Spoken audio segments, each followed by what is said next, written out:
The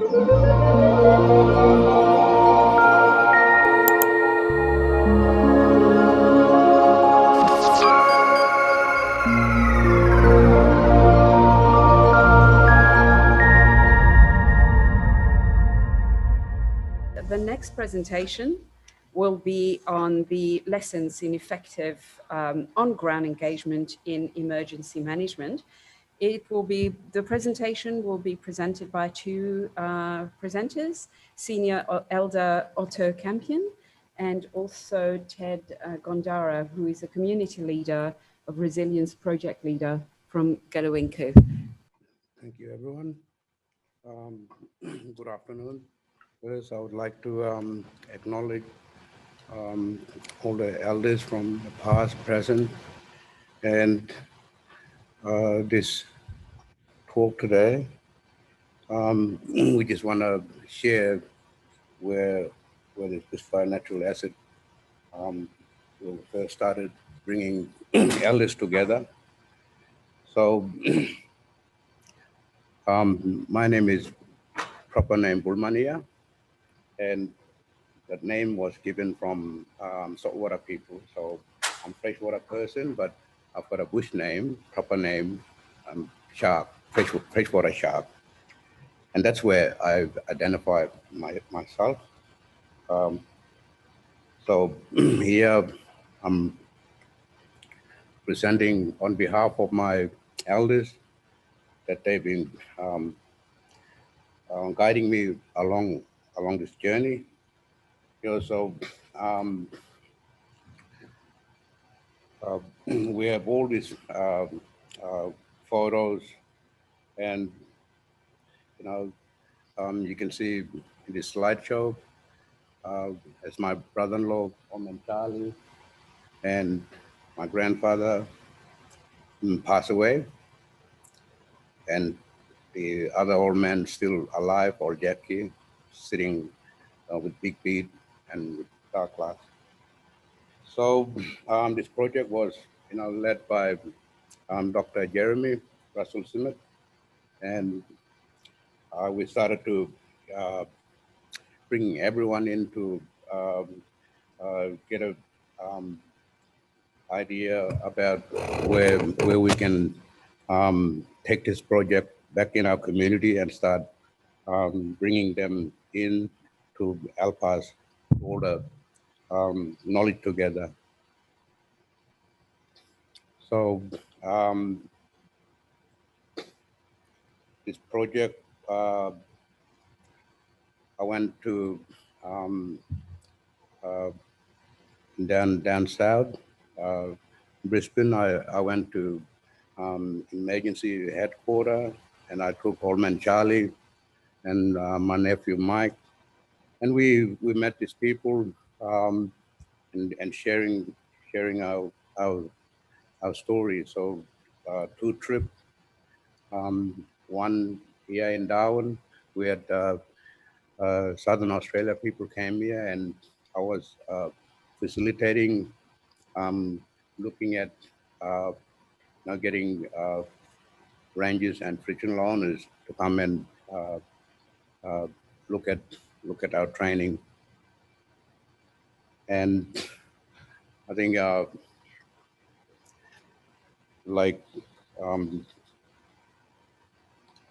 in this project, like title it should be about supporting local institutions rather than building up. And I think we went through yesterday and this morning. We cover some of it because there's not enough time. We know rush time is good for you people where you can talk straight with that point. But for Bini or you, I have to talk slowly and touch him there, and to make clear picture. So the diagram that you see on the left, yellow one, that's a structure. You got dalnyin in like granny where him can balance. So Dalian is in the middle, and we have Jungai and Mingiringi. And these two structure, we look at our way. And like this morning, I went through my drawing and walking, which is really good. That make me happy when I'm drawing and walking. So that structure there, that's how when we make a important initiation ceremony plan, or when we want to plan for men's ceremony for 6 months. So we've got two main ceremony. One involved for 12 months. This is punishment. We go inside that ceremony, family can see us. And the other ceremony, only day trip. And it's about discipline, teaching young ones to be a good public speaker. So you can look our diagram and look at from our Ramingining team how emergency response can work with this structure, and we've had a good talk with all the elders, looking at which one in work and suit our community, so that we can fit in government agenda for our recognition. And I think for making really strong decision making, we develop our tools and our map. So here I just handed out some poster, and I think get his first poster from Steve Satin that we put it together, and looking at all these footprints, all the photos there with all the elders, and like working together. It's really hard, but we have some protocol there we can follow, and we're thinking now that getting there's a lot of promises that under closing gap, and I think we can balance, and we can share our story, make it into action. And yeah, you want to something? So people that we've been working with out in remote areas have been saying that they've got an emergency management community-driven plan, that they would prefer emergency services staff to work with them. And we're able to show just a quick draft of the living handbook that's been produced with additional funding from Professor Jeremy Russell-Smith. So yeah, that's really the take-home messages from the work that we've been doing over time, to understand that there are local Indigenous knowledge governance structures in place, and that emergency services could be working better to make those emergency plans work for everyone, and because they're currently not working the way they could be. Thanks. Thank you very much. Thank you, Senior Elder Otto Campion. And now Ted Gondarra, the Community Resilience Project Leader from Galiwin'ku, will continue this presentation. Good afternoon, everyone. My name is Ted Gondarra. I'd like to present this structure that has been seen in there since a milestone that we try to rewrite again and make it more clear to you that what really concern in life. If you can see that, that's our structures like Karma, Tony, and Ngara. That's the governance Yolngu society. There's some structure that that's a structure that identify most of the space out there, that we have our Yolngu program that's governed by Yolngu, and there is a parliamentary government structure that govern in the Western mainstream. The structure was built out there, created in the last meeting back at Galiwin'ku. We created DDI, which it says in your Dalkara and Jirika authority group. It shows under the circles up there, and we have put those diaphragm into like there's a public parliamentary government, and there's an space on the middle that is interface of our reference group. Dalkara and Jirika authority group is made of leaders, elders and leaders. We always work upon them as what responsibility and community reference group do. So it's rewarded by Dalkara and Jirika. So reference group has to go by them on both, like when we set up reference group, they have to be a good English talking person or Yolngu understandable in language in both worlds. So that's the residence of a community interface. If you see it on the middle, this is how we have divided them. Both there is a party from each area that reference groups has to be from the Yolngu and Balanda.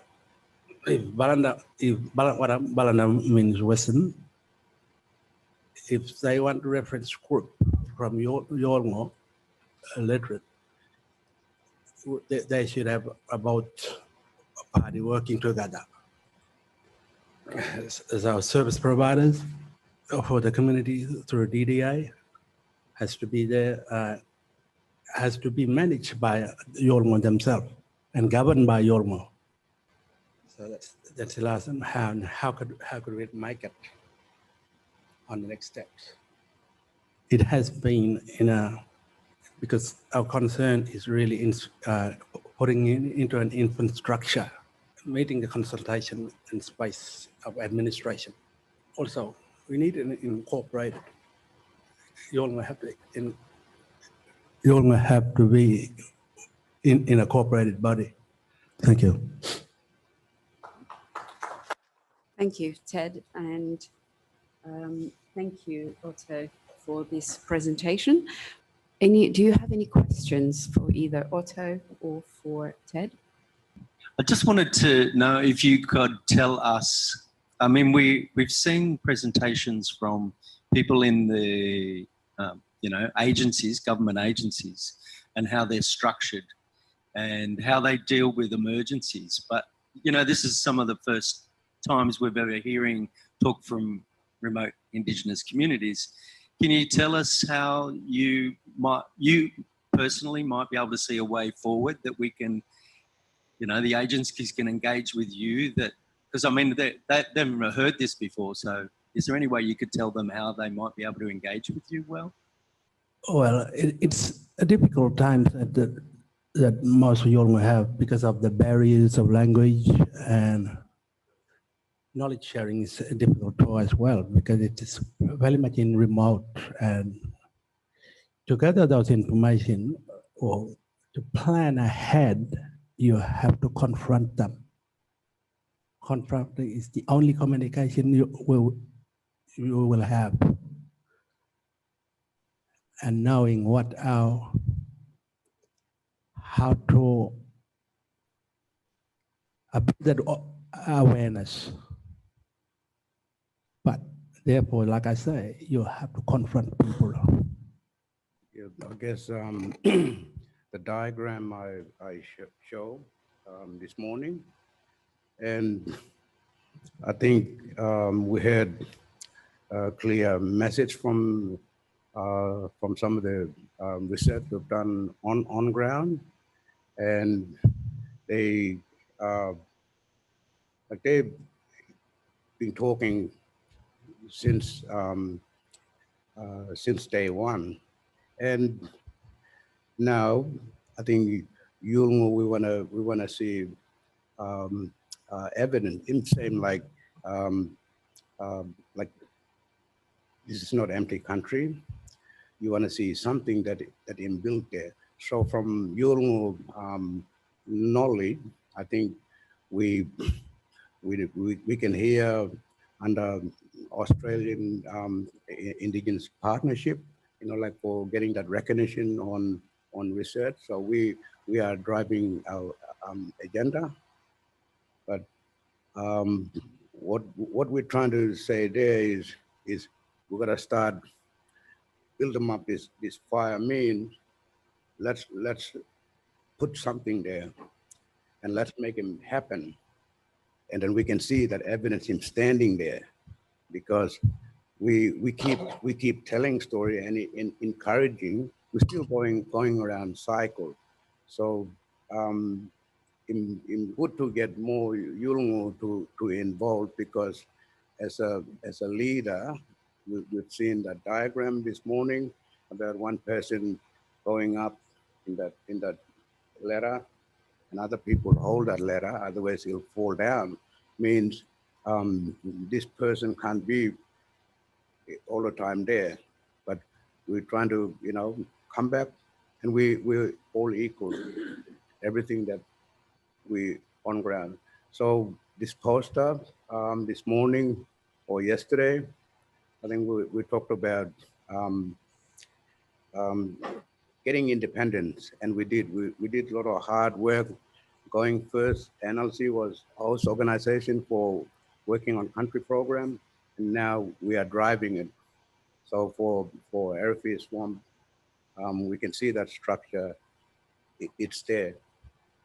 But now we want to start talk to many people, and even start going and knock on each organization area that we work, because it's the same structure. Like Malalita sits in that level, and we bring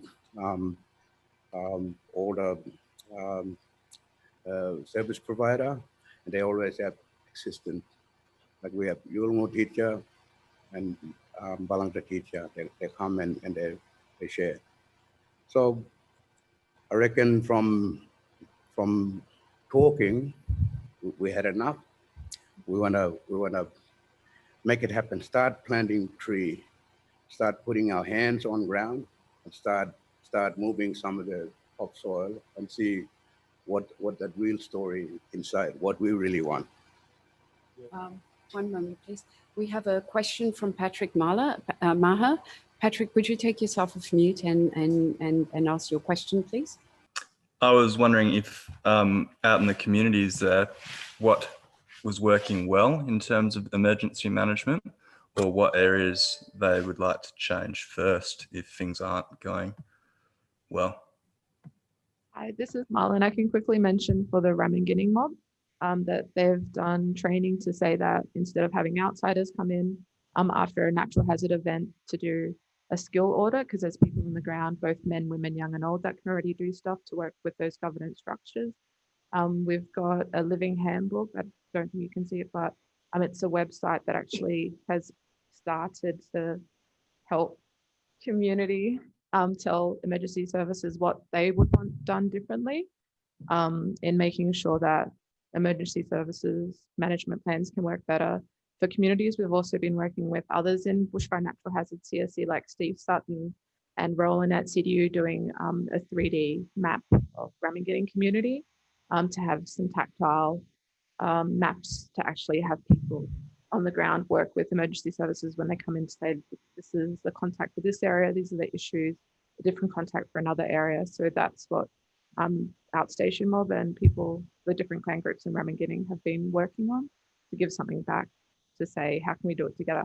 And the living handbook will be able to be used and accessed by community mob and emergency services staff to also contribute to it all the way through. So it's continually evolving. Thank you. Thank you so much for your question, Patrick, and thank you, Otto and Ted.